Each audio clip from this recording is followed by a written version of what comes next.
The human emotions of the martyrs, their fears, doubts, and misgivings, were largely obscured by their veneer of unwavering faith. Not so with Ignatius of Antioch.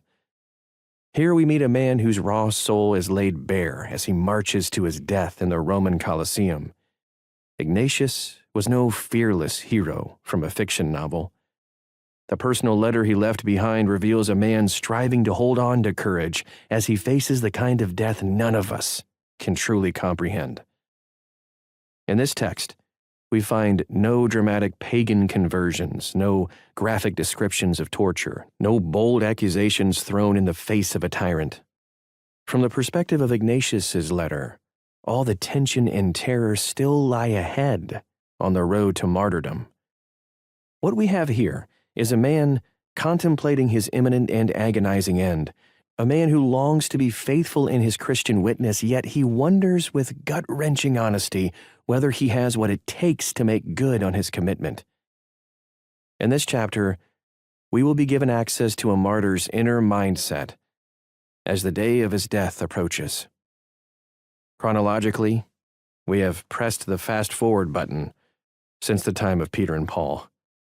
That is to say, we have rolled ahead several decades into the period just after the New Testament was written.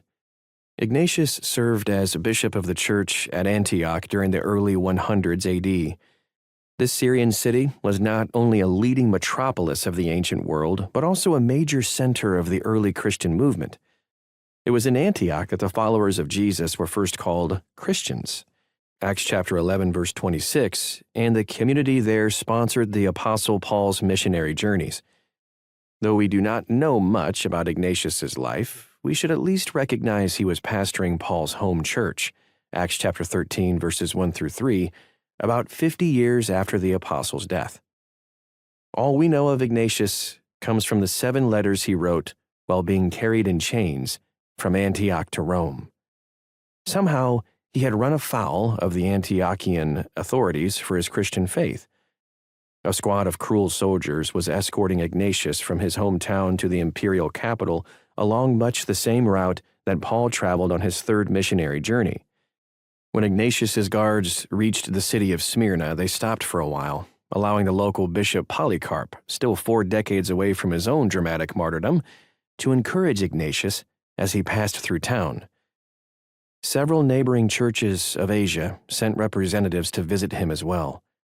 In gratitude for all this brotherly care, Ignatius wrote 6 letters of spiritual exhortation to his friend Polycarp and the churches of Ephesus, Magnesia, Tralles, Philadelphia, and Smyrna. In addition, Ignatius sent a letter ahead to his final destination. The condemned bishop had some important things he wanted the believers at Rome to know. They shouldn't try to prevent his death, he said. Ignatius longed to die for Jesus Christ, yet he wanted the Roman Christians to pray he wouldn't waver. In the end, though, we don't know exactly what happened to Ignatius.